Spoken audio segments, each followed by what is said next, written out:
अर्थी के रास्ते में भी लुगाई मिल जाए तो 80 साल का मुर्दा भी वाइब्रेशन मोड पर आ जाता है।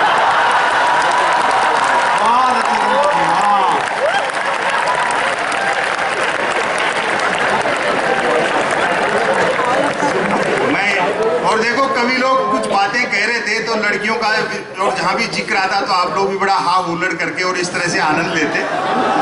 अंधेरा होने के बावजूद मैं देख रहा हूं कि उम्र दराज जो लोग बैठे उन तक की गर्दनें हिलती थी, क्योंकि परमात्मा ने नारी की सर्जना इस सृष्टि में इसलिए की कि उस आदमी का दिमाग सेंटर में रहे, नहीं तो पुरुष अपने आप को ईश्वर से भी ऊंचा समझता।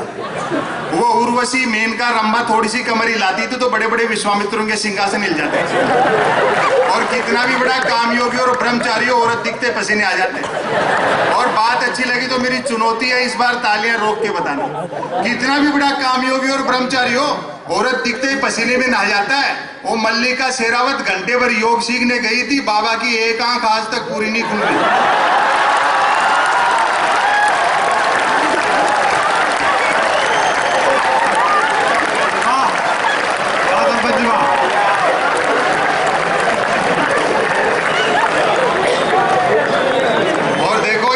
मुस्कान, इसने जो प्रेम का गीत सुनाया, मैं सही कह रहा हूं, इसने प्रेम विवाह किया।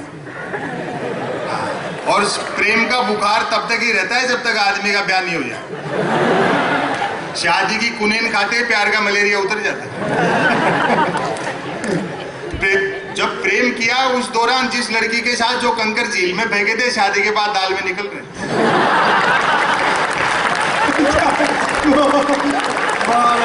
और ताली तो आप इस बात पर बजाएंगे, जिस लड़की को लेकर भागा था अब उसको देखते ही भागता है। अच्छा है। 3 दिन बाद मिला, शादी के 3 दिन बाद। मैंने कहा नया नया ब्याह हुआ है, प्रेम विवाह ऊपर से किया, पत्नी को लेकर सिनेमा जाए, शहर सपाटा कर क्या मंदिर मंदिर भटकता है।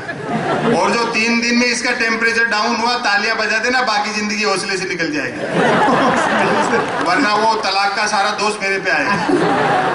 मैंने कहा नया नया ब्याह हुआ, प्रेम विवाह किया, पत्नी को लेकर सिनेमा जाए, शहर सपाटा कर क्या मंदिर मंदिर भटकता है। बोलो भाई साहब सुना है, जोड़े ईश्वर बनाता है, बस उसी को ढूंढ रहा हूं।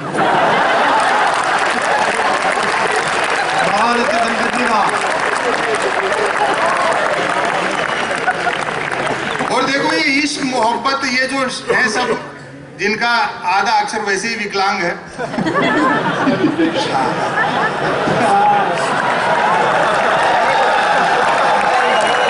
ये जीवन में बड़ी परीक्षाएं लेते हैं साहब, आदमी को अपना कैरियर तक दांव पर लगाना पड़ता है। मैं ऐसे कई लड़कों को जानता हूं जो कॉलेज के जमाने में मेरे साथ पढ़ते थे, जिन्होंने अपने बाप की गाड़ी कमाई से प्रेमिकाओं को जलेबी खिलाई, आजकल शहर के नामी हलवाई बने हुए। और मैं तो देखो, ये तो फिर भी साइंस का विद्यार्थी था, मैं तो हिंदी का विद्यार्थी था, हिंदी साहित्य से मैंने एमए किया, तो मुझसे तो कौन प्रेम करती भाई, मरते हुए पे कौन मरेगा।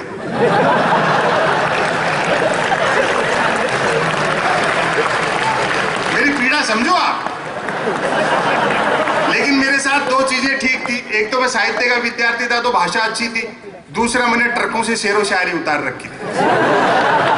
तो प्रेम करने वाले मुझसे प्रेम पत्र लिखवाते थे, और साहब मैं जिसके प्रेम पत्र लिख देता था उसके 2 नतीजे जरूर निकलते थे, या तो उसकी शादी हो जाती थी या फिर वो पिटता था।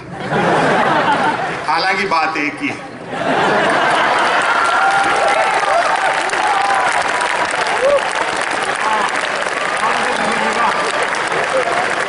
आज भी कई मिलते हैं अपनी पत्नी और बच्चों के साथ जो मेरे प्रेम पत्रों की वजह से ब्याह गए।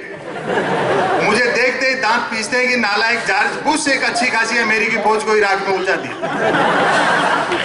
अपने यहाँ इश्क मोहब्बत का खेल ही बड़ा जबरदस्त है।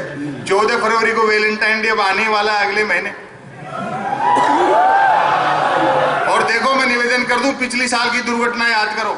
14 फरवरी को श्री राम सेना वालों ने तो ये कह दिया कि जो प्रेम करता हुआ मिला उसको पीटेंगे, और सरकार ने पुलिस को यह हिदायत दे दी कि इस दिन कोई प्रेम से वंचित नहीं रह जाए। जो प्रेम करते हुए मिले उनको तो श्री राम सेना वालों ने पीटा, जो नहीं कर रही था उनको पुलिस वालों ने।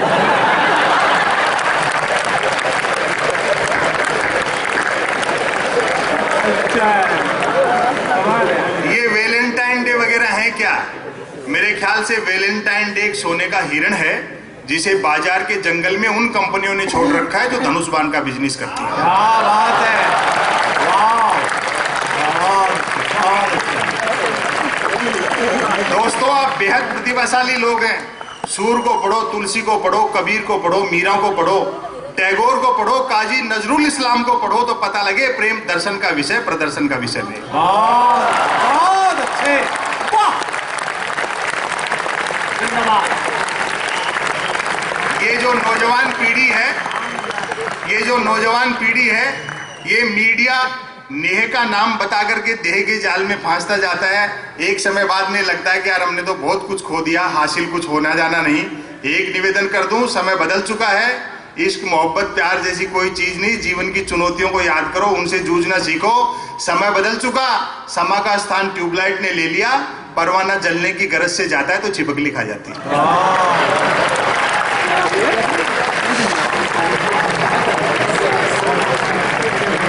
कहते हैं कि साहब देश ने बड़ी तरक्की की, हम भी मानते हैं देश ने बड़ी तरक्की की, लेकिन 64 साल में जितना खोया उतना नहीं पाया। किसी शायर का एक शेर मुझे याद आता है कि कुछ न दिखता था अंधेरे में मगर आंखें तो थी, ये कैसी रोशनी आई कि लोग अंधे हो गए।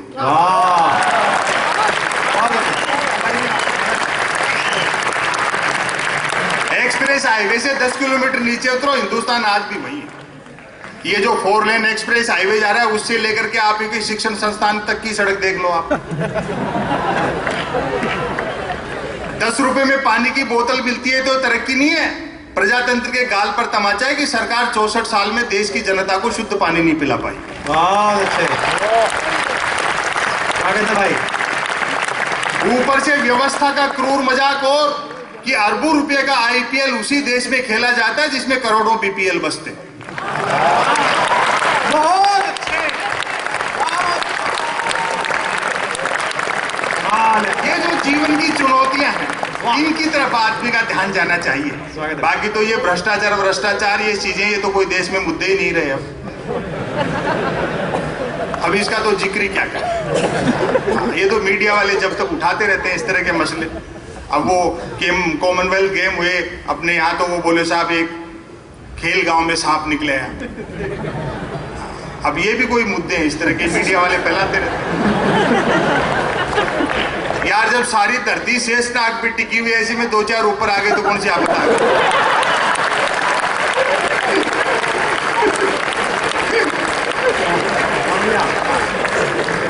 भ्रष्टाचार तो मुद्दा ही नहीं इस देश में।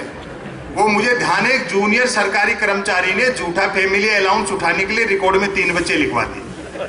तो उसके सीनियर अफसर ने उसको डांटा, बोलो नालायक, देश को आजाद हुए 64 साल हो गए, क्या 3 बच्चे लिखवा दिए?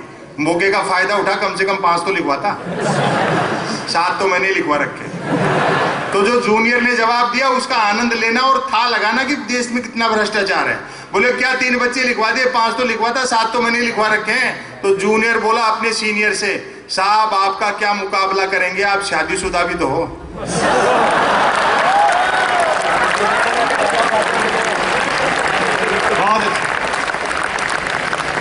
ये सारी चीजें चलती रहेंगी। एक रचना में आपको सुनाते। स्वागत है भाई जी। तो यार धमका के क्यों कह रहे हो? अच्छा, बाकी आपको कुमार को सुनना है, समय की अपनी सीमाएं हैं, ऐसा मैं तीसरी बार कह रहा हूं। दोस्तों, मेरी पढ़ाई गांव में हुई 10वीं तक की।